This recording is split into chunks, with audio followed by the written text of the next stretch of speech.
नमस्कार. आज आपण एका मोठ्या इंटरेस्टिंग पुस्तकावर बोलणार आहोत. शेजारी राहणारा करोडपती. थॉमस जे स्टॅनले आणि विल्यम डी डँको यांनी लिहिलेलं. हो. आणि हे पुस्तक म्हणजे श्रीमंतीबद्दलचे आपले बरेचसे गैरसमज दूर करतं असं म्हणायला हरकत नाही. अगदी. आपलं उद्दिष्ट काय आहे तर करोडपती लोकांबद्दल जे आपल्या मनात चित्र आहे. म्हणजे कसं की ते महागड्या गाड्या वापरतात, डिझायनर कपडे घालतात. हो, मोठमोठ्या पार्ट्या करतात. बरोबर. तर या सगळ्या कल्पनांना आव्हान देणारं सत्य समजून घेणं. कारण हे पुस्तक म्हणतं की बहुतेक खरे करोडपती हां, खूप साधे असतात. अगदी साधे, शिस्तप्रिय आणि कमालीचे काटकसरी. स्टॅनले आणि डँको यांनी त्यांच्या संशोधनातून हेच तर दाखवून दिलंय. काय दाखवलंय नेमकं? त्यांनी पाहिलं की अमेरिकेतले बहुसंख्य करोडपती हे सेल्फ मेड आहेत, म्हणजे स्वतःच्या हिमतीवर मोठे झालेले, आणि ते मूल्यांना जास्त महत्त्व देतात, दिखाव्याला नाही. म्हणजे ते आपल्यासारख्याच वस्तीत राहू शकतात.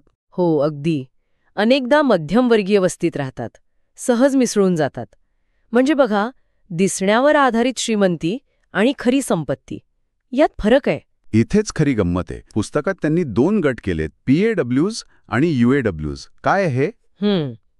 PAWs म्हणजे प्रॉडिजियस ॲक्युम्युलेटर्स ऑफ वेल्थ. सोप्या भाषेत जे संपत्ती उत्तम प्रकारे जमवतात, वाढवतात. आणि UAWs? UAWs म्हणजे अंडर ॲक्युम्युलेटर्स ऑफ वेल्थ, म्हणजे जे त्यांच्या उत्पन्नाच्या मानाने कमी संपत्ती जमा करतात. आणि आश्चर्य काय आहे माहितीये का? काय? की खूप जास्त उत्पन्न असलेले लोकसुद्धा, म्हणजे डॉक्टर, वकील, मोठे व्यावसायिक, ते सुद्धा अनेकदा UAW गटात येतात. अरे, असं कसं? इतकं कमावून सुद्धा? हो, कारण त्यांची जीवनशैली त्यांच्या उत्पन्नासोबत वाढत जाते. म्हणजे पगार वाढला की खर्चही वाढतो, आणि मग बचत मागे राहते. अच्छा. म्हणजे किती कमवतो यापेक्षा किती वाचवतो हे महत्वाचं ठरतं. अगदी बरोबर पकडलंय.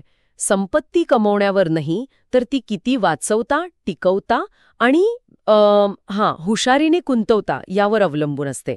पुस्तक सतत ह्याच गोष्टीवर भर देतं. बचत करा, गुंतवणूक करा, मोठा पगार आपोआप श्रीमंती आणेलच असं नाही. आणि त्यांनी नेटवर्थ मोजायची पद्धत पण दिली आहे ना? हो, अगदी सोपी पद्धत. तुमची सगळी मालमत्ता, ॲसेट्स, वजा तुमची सगळी देणी, लायबिलिटीज. लेखक म्हणतात की हे प्रत्येकाने नियमितपणे करायला हवं, स्वतःच्या आर्थिक प्रगतीचा आढावा घ्यायला. ही खरं तर खूप मूलभूत गोष्ट आहे, पण आपण लक्ष देत नाही अनेकदा. याच अनुषंगाने अजून एक मुद्दा आठवला, तो इकॉनॉमिक आउटपेशंट केअरवाला. हां, इकॉनॉमिक आउटपेशंट केअर म्हणजे प्रौढ मुलांना सतत आर्थिक मदत पुरवत राहणे. हे तर पालक करतातच ना, त्यात काय चुकीचं आहे? नाही, म्हणजे हेतू चांगला असतो पालकांचा, पण पुस्तक काय सांगतं की यामुळे मुलांची स्वतःच्या पायावर उभे राहून संपत्ती निर्माण करण्याची जी क्षमता असते, तिला नकळतपणे धक्का बसतो. म्हणजे ती मुलं स्वावलंबी होत नाहीत लवकर. बरोबर. ती आर्थिकदृष्ट्या परावलंबी राहायची शक्यता वाढते. हा एक छुपा धोका आहे असं लेखक म्हणतात. म्हणजे या सगळ्याचा अर्थ काय लावायचा? पुस्तकाचं सार काय? मला वाटतं एका वाक्यात सांगायचं तर, संपत्ती ती आहे जी तुम्ही जमा करता, ती नाही जी तुम्ही खर्च करता. हे वाक्य सगळं काही सांगून जातं. वा. म्हणजे उत्पन्नापेक्षा कमी खर्चात जगा, हुशारीने गुंतवणूक करा आणि दिखाव्यासाठी खर्च टाळा. अगदी हेच आहे त्या पुस्तकाचं संपूर्ण तत्वज्ञान.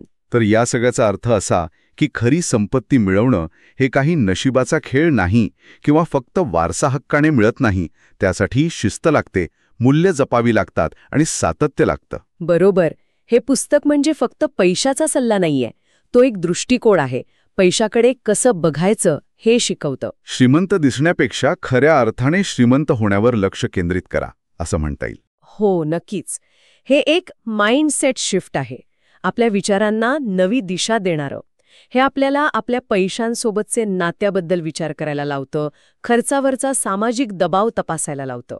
आणि सगळ्यात महत्त्वाचं, खरे करोडपती कसे नियोजन करतात, बचत करतात, गुंतवणूक करतात हे शिकायला मिळतं. अगदी. जाता जाता एक विचार करण्यासारखा मुद्दा आहे.